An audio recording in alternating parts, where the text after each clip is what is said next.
नमस्कार मित्रांनो, स्वागत आहे तुमच्या आपल्या यूट्यूब चॅनलवरती।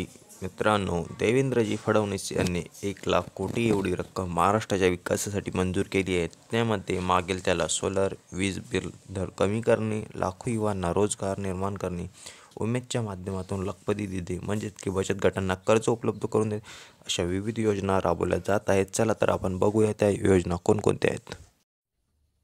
1 कोटी लोकांना रूफटॉप सोलर देऊन 300 रुपयापर्यंत वीज मोफत देण्याचा विषय असेल, किंवा गरीब मध्यमवर्गीय झोपडपट्टीत राहणारे आणि चाळीत राहणारे यांना स्वतःचं घर घेता यावं किंवा आहे ते घर विकत घेता यावं, याकरता योजना तयार करण्याचा संकल्प असेल की ज्यातनं मोठ्या प्रमाणात मदत होणार आहे।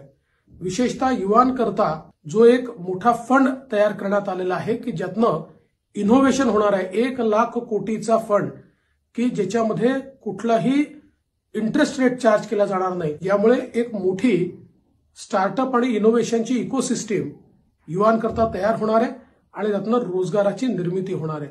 विशेषतः लखपती दीदी हा जो कार्यक्रम आहे की ज्याच्या अंतर्गत 3 करोड भगिनींना लखपती बनवण्याचा कार्यक्रम हा अत्यंत महत्वाचा आहे आणि त्याचवेळी 9 कोटी महिलांकरता मोठ्या प्रमाणात सेल्फ हेल्प ग्रुपच्या माध्यमातून जी काही क्रांती आणण्याचा प्रयत्न आहे तो देखील मला असं वाटतं अत्यंत स्तुत्य आहे। विकासाच्या करता जवळपास 11,00,000 कोटी रुपयाची गुंतवणूक करण्यात येते आहे, ज्याच्यामध्ये नवीन रेल्वेचे कॉरिडॉर्स, ज्याच्यामध्ये नवीन रस्ते, ज्याच्यामध्ये मोठ्या प्रमाणात वेगवेगळ्या प्रकारचे इन्फ्रास्ट्रक्चर हे तयार करण्यात येणार आहे।